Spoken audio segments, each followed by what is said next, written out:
Hello, part of this small intestine. So first you see this location of this duodenum. So first introduction, the adult duodenum is 20 to 25 centimeter in is the shortest, widest and most predicable.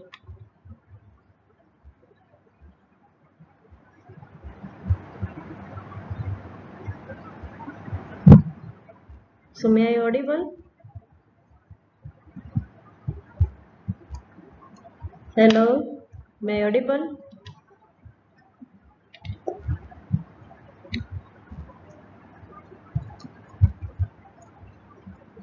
Hello, hello. Okay, okay, good. So, adult duodenum is 20 to 25 centimeter long and is the shortest, widest and most predicable place, part of the small intestine. The proximal 2.5 centimeter is intraperitoneal and remaining is retroperitoneal. So, these are the major four part of this duodenum: first part, second part, third part and fourth part.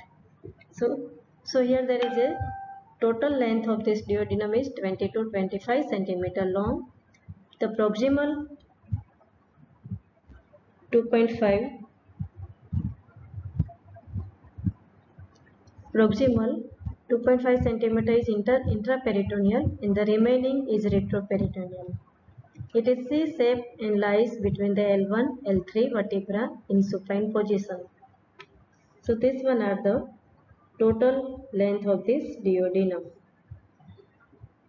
Head and the uncinate process of the pancreas lies in the concavity. The duodenum lies entirely above the level of the umbilicus and is described as having the four part. So this one are the four part of this duodenum. You see this diagram, this one are the first part of this duodenum, this one are the pyloric end of the stomach, this one are the superior duodenal flexes. It location from this first lumbar vertebra to third lumbar vertebra L1, L2 and L3. This one are the second part of this duodenum, third part of this duodenum and this one are the fourth part of this duodenum. Well, this portion are the junction between this duodenum and the jejunal. Name is given this duodenojejunal flexus. So this four part of this duodenum begins at the pyloric orifice and end at the duodenojejunal flexus. It has superior and inferior duodenal flexus which divide the duodenum into the four parts. First part measurement is a 5 centimeter, second part approximately 8 centimeter, third part 10 centimeter and fourth part there is a 2 centimeter. So this one are the four part of this duodenum. So first part of this duodenum, first this one are the first part of this duodenum, proximal 2 centimeter intraperitoneal. It gives attachment to the both greater and lesser omentum. The lesser omentum is attached to its upper border of this greater omentum to its lower border.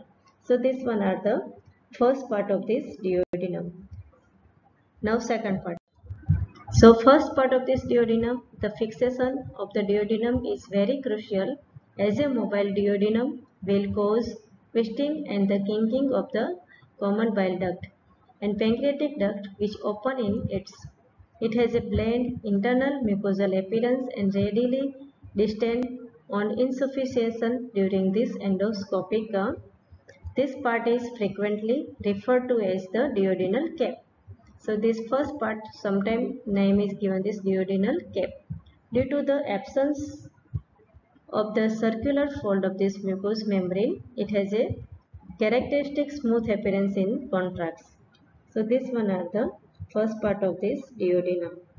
May audible? Give me answer by the chat.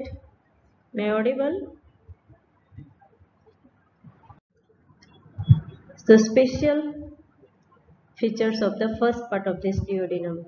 First part of this duodenum, it is the most movable parts, begins enclosed in lesser and greater omentum. It is only part that is related to lesser sac. It has a sparse blood supply compared to other parts because its artery at the end artery. So this one at the first part of this duodenum, it's supplied by the end artery. Now second part of this duodenum, peptic ulceration is very common as a acid content. So first part of this duodenum, this one are the stomach first come in contact with the first part of this duodenum. Now perforation of this duodenum wall is extremely coarse. So this are the relation of this first part of this duodenum. So related anteriorly, there is a quadrate lobe of this liver, neck and body of this gallbladder.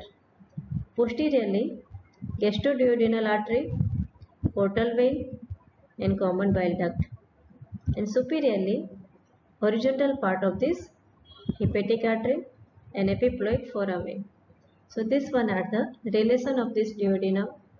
These are the common bile duct, gastroduodenal artery, portal vein. This one are the inferior vena cava. This part are the head and neck of this pancreas, and this portion are the first part of this duodenum. These are the quadrate lobe of this liver, neck and body of this gallbladder. And these are the epiploic foramen. So epiploic foramen, it is the junction or opening between this lesser omentum and greater omentum. So this portion are the relation of this first part of duodenum. Now second part. You see this one at the second part of this duodenum. Here there is opening of this common bile duct and superior duodenal plexus. Second part of this duodenum, it is junction between this first part and third part. First part, there is name is given the superior duodenal flexor, and third part name is given the inferior duodenal flexus. The second part of this duodenum is 8 to 10 cm long. It start at the superior duodenal flexus to the right side of the vertebral column till L3 vertebra. It then turns sharply medially into the inferior duodenal flexus, which mark its junction with the third part of this duodenum. So this one is the second part. So what is the interior of the second part of duodenum? You see this portion are the superior duodenal flexus. Here there is opening of this common bile duct. This one are the accessory pancreatic duct. This portion are the main pancreatic duct. Both are open at this second part of this duodenum.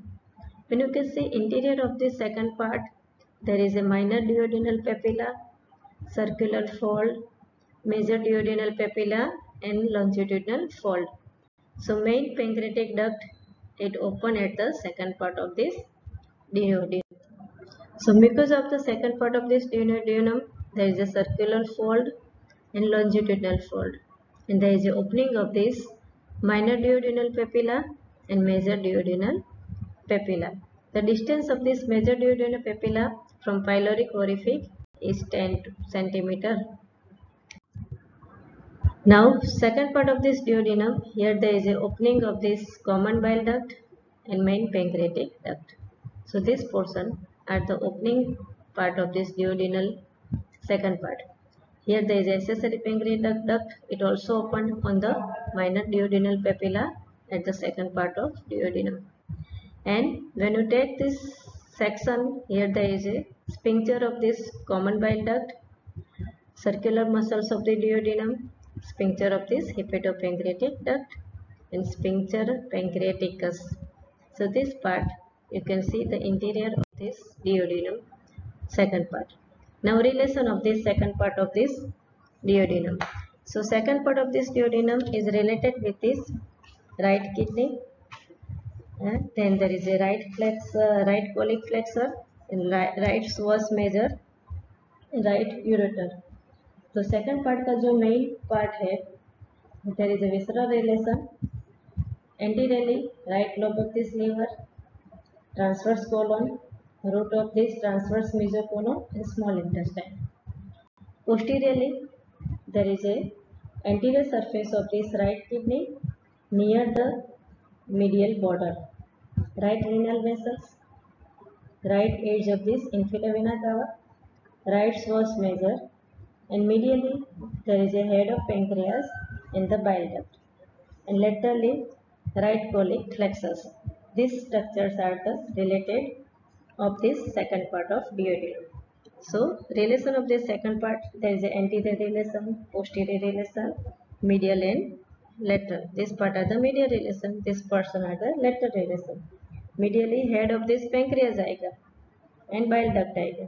Laterally right colic plexus आएगी. So this one are the relation of this second part. The interior of this second part of this duodenum has a major duodenal papilla and minor duodenal papilla.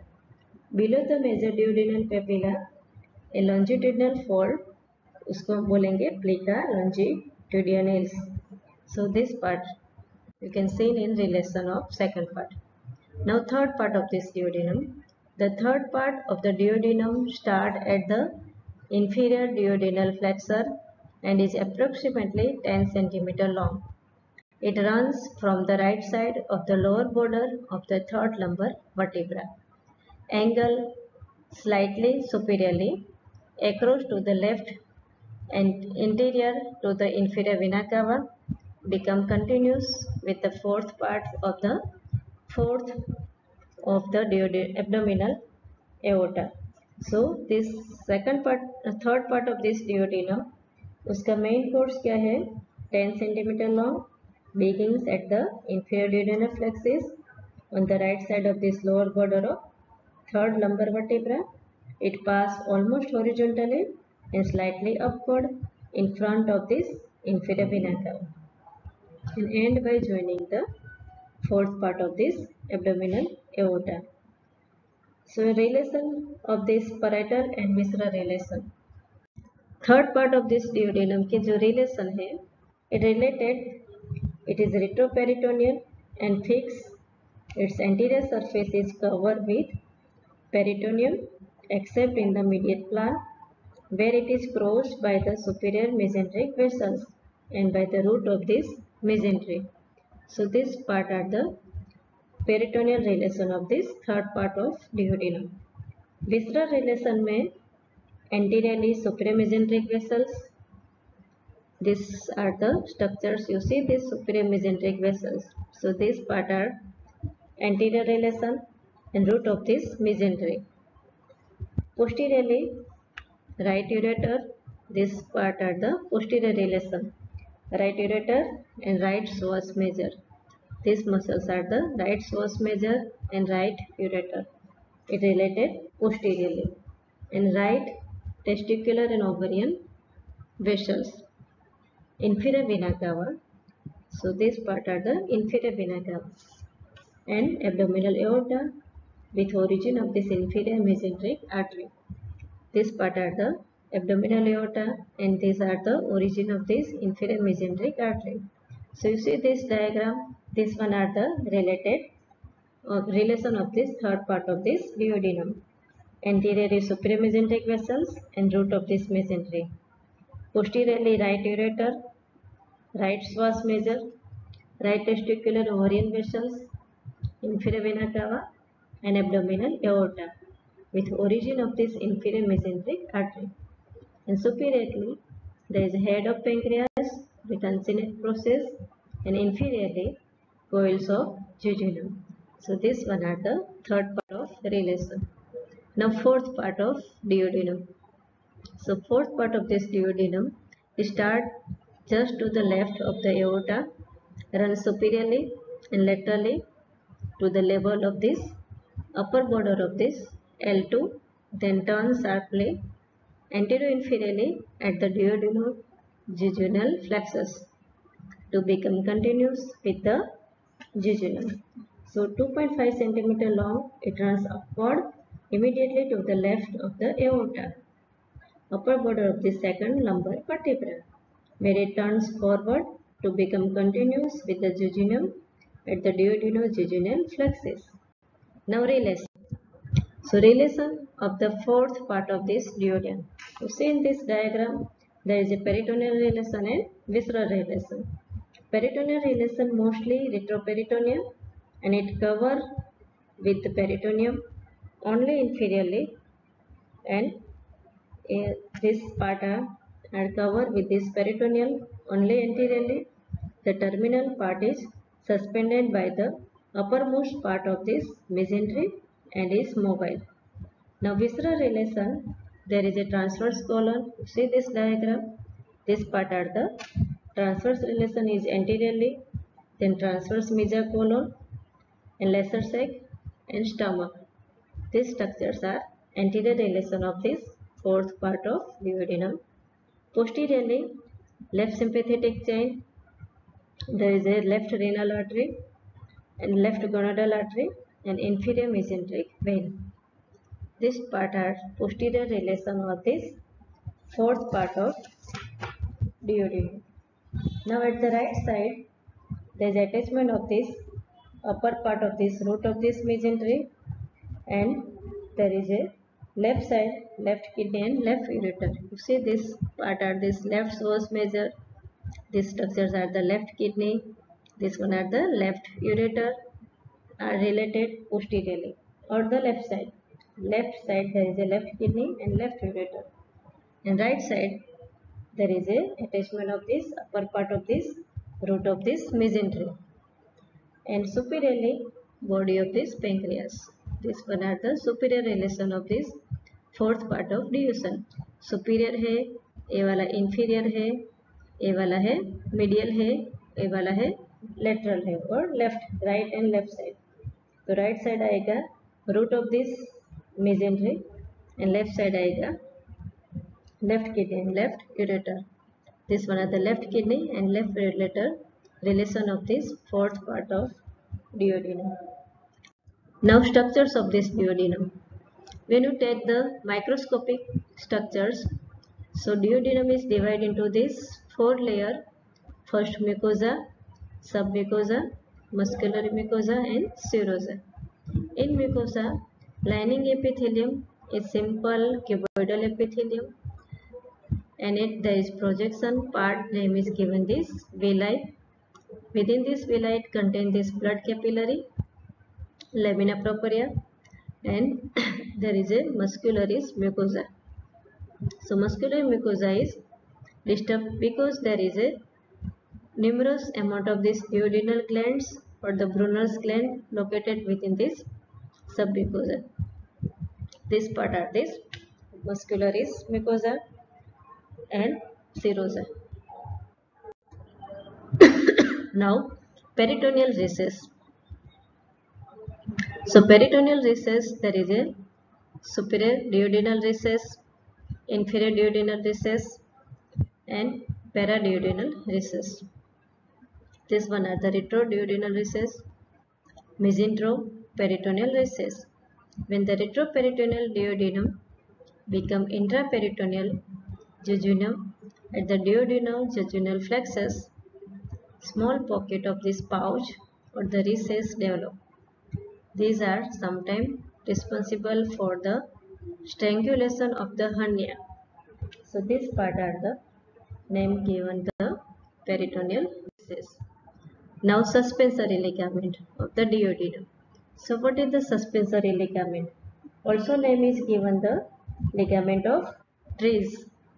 T-R-E-I-T-Z. So ligament of Treitz or the suspensory ligament, it is the fibromuscular band which suspend and support the duodenojejunal plexus. It arises from the right crus of this diaphragm, close to the right side of the esophagus, pass downward behind the pancreas and is attached to the posterior surface of the duodenojejunal plexus. The third part and fourth part of the duodenum, it is made up of the strip muscle fiber in its upper part and elastic fiber in its middle part. So plain muscle fiber in its lower part, normally contraction increase the angle of this duodenojejunal plexus. Sometimes it is attached only to the flexus, and then its contraction may narrow the angle of the flexus, so causing partial obstruction of the gut. So it is the importance of this suspensory ligament of Treves. So these are the suspensory ligament or the ligament of Treves. What is fibromuscular band? We suspend the duodenojejunal flexus from the right crus of this diaphragm. This one are the right crus of this diaphragm. Here there is opening of this esophagus. Extend up to this duodenojejunal flexus. So striated muscles fiber in the upper part and elastic fibers in middle part. So this one are the suspensory ligament of duodenum. Now arterial supply or the blood supply of this duodenum. The main vessels supply the duodenum are the superior and inferior pancreatico-duodenal artery. Superior pancreatico-duodenal artery, it is the branch of this gastrocduodenal artery. Ultimately, it is branch of this common hepatic artery.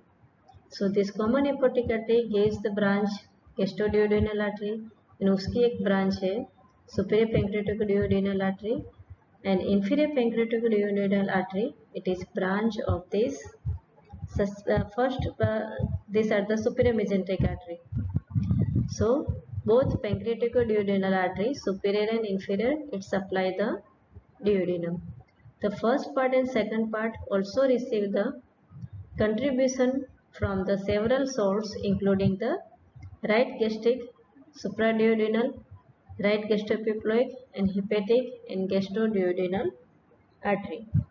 Mainly it supply first part right gastric artery, supraduodenal artery, retroduodenal branch of the gastroduodenal artery, and right gastroepiploic artery.